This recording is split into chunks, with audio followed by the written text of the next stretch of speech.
कोलकाता और Dhaka bus stand पर बांग्लादेश में हिंदू अत्याचार के खिलाफ प्रदर्शन।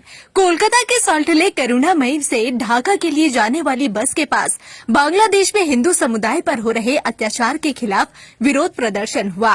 यह प्रदर्शन बंगाली हिंदू सुरक्षा समिति द्वारा आयोजित किया गया था। प्रदर्शनकारियों ने बांग्लादेश में हिंदू समुदाय के खिलाफ बढ़ते अत्याचारों और उनकी सुरक्षा को लेकर आक्रोश व्यक्त किया।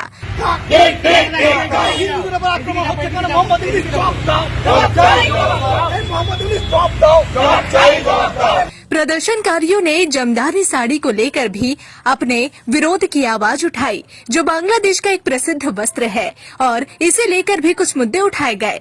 यह विरोध प्रदर्शन उस समय हुआ जब ढाका जाने वाली बस स्टैंड पर खड़ी थी और इसने ध्यान आकर्षित किया कि बांग्लादेश में हिंदू समुदाय की स्थिति में सुधार की जरूरत है।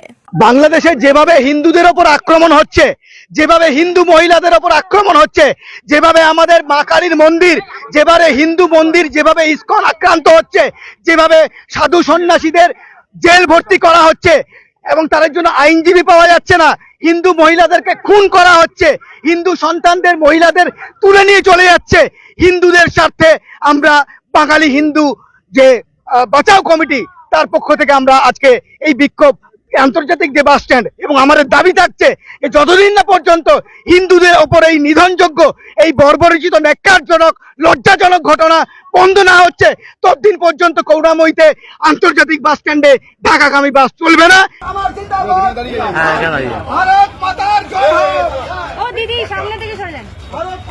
এই সামনেটা ছেড়ে দেবেন, সামনেটা ছেড়ে দিন, সামনেটা ছেড়ে দিন। আরে বাবা উল্টো লাগাইছে না, কিন্তু সব করছে। এই সোজা করো, সোজা করো। ভারত মাতার জয় হোক। আরে সোজা করো। চলছেই চলবে, চলছেই চলবে। এই বাংলাদেশি হিন্দু মা বোনদের উপর অত্যাচার হচ্ছে কেন? মোহাম্মদ ইউনূস জবাব দাও। জবাব চাই, জবাব